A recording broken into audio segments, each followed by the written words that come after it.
Welcome to my mini vlog day 3. Hi, ಇದು ನಿಮ್ಮ ಹರ್ಷಿತಾ. ನಮ್ಮೂರ ಹತ್ರ ಅಮಾವಾಸ್ಯೆ ಅಂತ ಅಂದರೆ ಸ್ವಲ್ಪ ಹಬ್ಬ ಥರನೇ ಫೀಲ್ ಕೊಡುತ್ತೆ. ಇವತ್ತು ಅಮಾವಾಸ್ಯೆ ಇರೋ ಕಾರಣ ಬೆಳಗ್ಗೆ ಬೇಗ ಎದ್ದು ಮನೆಯೆಲ್ಲ ಕ್ಲೀನ್ ಮಾಡೋದ್ರಲ್ಲಿ ಅಮ್ಮಂಗೆ ಹೆಲ್ಪ್ ಮಾಡಿದೆ. ನಾನು ಸ್ಕೂಟಿನೂ ಸಹ ವಾಶ್ ಮಾಡಿದೆ. ನಂತರ ಅಮ್ಮ ಮನೇಲಿ ಎಲ್ಲ ಪೂಜೆ ಎಲ್ಲ ಮುಗಿಸಿದ್ರು. ಅದಾದಮೇಲೆ ನಾನು ದೇವಸ್ಥಾನಕ್ಕೆ ಹೋಗಿ ಬಂದೆ. ಬರಬೇಕಾದ್ರೆ ನಮ್ಮ ಮಾಮಿ ಅವ್ರ ಮನೆಗೆ ಹೋಗಿದ್ದೆ.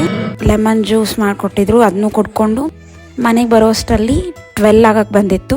ಬೆಳಗ್ಗೆ ದೇವಸ್ಥಾನಕ್ಕೆ ಹೋಗ್ಬೇಕಂತ ಟಿಫನ್ ಮಾಡಿರಲಿಲ್ಲ. ಸೊ ಬಂದಾದ್ಮೇಲೆ ಟಿಫನ್ಗೆ ಚಪಾತಿ, ಚೌಳಿಕಾಯಿ ಪಲ್ಯ, ಮೊಸರು ತಿಂದು ಈವ್ನಿಂಗ್ ಊರಿಗೆ ಹೋಗ್ಬೇಕಾಗಿತ್ತು ಅಂತ ಬಟ್ಟೆ ಎಲ್ಲ ಪ್ಯಾಕ್ ಮಾಡ್ಕೊಂಡೆ. ಟಿವಿಲಿ ಲಕ್ಕಿ ಭಾಸ್ಕರ್ ಫಿಲ್ಮ್ ಹಾಕಿದ್ರು, ಅದನ್ನ ನೋಡ್ತಾ ಊಟ ಮಾಡಿದೆ. ಇವತ್ತು ಊಟಕ್ಕೆ ಕಡುಬು, ಪೂರಿ, ಪಲ್ಯ, ಅನ್ನ, ತಿಳಿ ಸಾರನ್ನ ಮಾಡಿದ್ರು.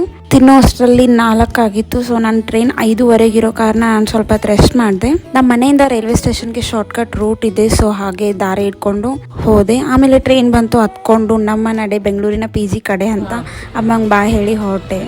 Thank you for watching.